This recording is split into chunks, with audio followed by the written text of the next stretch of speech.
minoria, conceda a palavra ao ilustre deputado Domingos Sábio. Sua Excelência dispõe de 6 minutos na tribuna. Muito obrigado, senhor presidente. Com muita justiça aqui homenageado por todos nós. Eu inicio também fazendo esta referência de louvor e de homenagem a Vossa Excelência, que ao final quero complementar. Mas eu venho a essa tribuna, senhor presidente, colegas parlamentares, para, na mesma linha do que proferiu meu grande amigo, colega deputado Marcos Pestana, refletir com os nossos pares sobre o grave momento que vivemos, não só pelas dificuldades econômicas. Eu aprendi na minha vida, aprendi com meu velho pai, saudoso pai, que me ensinou a trabalhar ainda criança, afeito ao trabalho, aos valores essenciais, de uma vida honesta, que dificuldades a gente enfrenta, e dificuldades a gente supera trabalhando, e é surpreendente como um governo que acaba de ser reeleito. E aí, às vezes, quando venhamos trazer o debate, ficam querendo falar em terceiro turno, como se a oposição não tivesse direito de questionar, uma oposição que representa uma parcela extremamente significativa do povo brasileiro, 51 milhões de votos, isso sem falar nos outros milhões que não se manifestaram. Mas o certo é que o governo que aí está, ao invés de enfrentar os desafios, quer mais uma vez tapar o sol com a peneira, quer camuflar a realidade. Isso é extremamente grave e perigoso.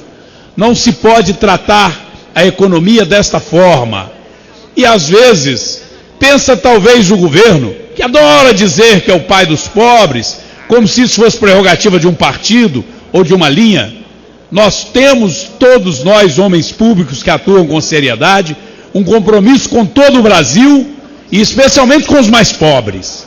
Mas os que mais sofrem quando há um descontrole na economia, quando volta a inflação, quando não há crescimento adequado, são justamente os mais pobres. E é justamente por isso que me preocupa ainda mais. Porque o legado que o PSDB deixou a esse país, o Plano Real, que estabeleceu a perspectiva de uma vida melhor para tantos brasileiros que viviam excluídos de um processo de planejamento, que não tinham acesso a crédito, que não tinham perspectiva de construir um patrimônio e que com o Plano Real, com uma moeda estável, puderam se organizar, além, é claro, de toda a economia brasileira, as empresas se planejarem, a própria vida pública, o Estado brasileiro como um todo, os municípios, o Estado e a União. O Plano Real nos deu isso. Eu não canso de dizer que foi e é o maior programa social, é algo permanente, que possibilita ao ser humano planejar a sua vida. Agora, se você perde a estabilidade da moeda, é claro que para mim o valor sagrado da pátria é a liberdade, são os princípios democráticos, é o respeito ao ser humano. Mas não se pode pensar uma nação sem também ter fundamentos econômicos. E a base desses fundamentos é a moeda. Se ela perde o valor, se ela entra num processo inflacionário, corrói a vida das pessoas. E tratar a economia com seriedade é o pressuposto elementar para você controlar a inflação. E todos sabem que se o governo não controla gastos públicos, ele acaba sendo o propulsor, o gerador da inflação. E é isso que o governo que aí está quer, quando teima em querer aprovar uma mudança na LDO para não ter mais a obrigação de ter superávit fiscal. E aí eu faço um destaque, que ontem ficamos até a meia-noite aqui nessa casa, na Comissão Mista de Orçamento, lá eu estava, e tentaram rasgar o regimento dessa casa, tentaram esboçar o início de uma ação autoritária.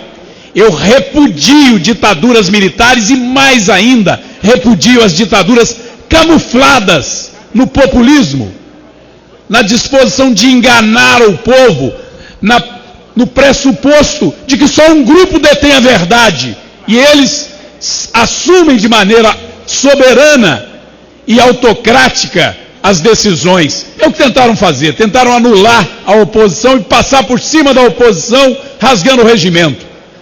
Nós manifestamos a nossa indignação e alertamos que iríamos ao Supremo se necessário fosse, porque não poderíamos aceitar aquele desrespeito ao princípio democrático.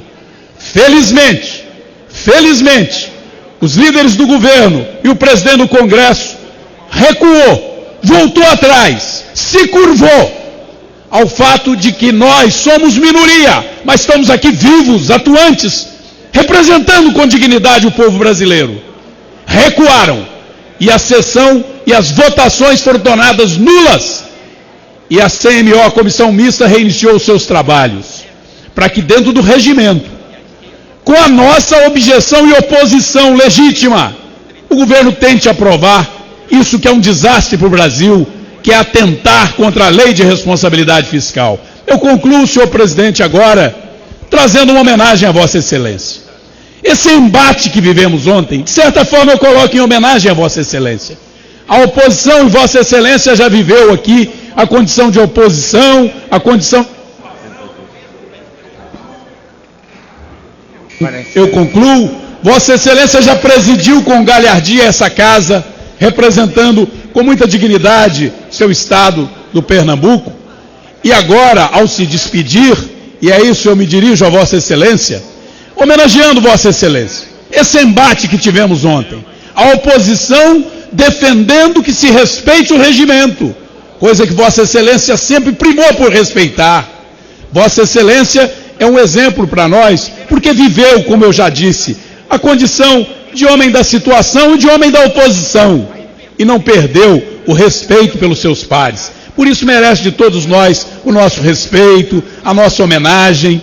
Continuará sendo um parlamentar como todos nós. Vossa Excelência tem o seu nome escrito na história da democracia brasileira. Viveu vários momentos, mas com certeza contribuiu para o fortalecimento da democracia. E a oposição continuará cumprindo o seu papel. Muito obrigado. Deputado Domingos Sávio, que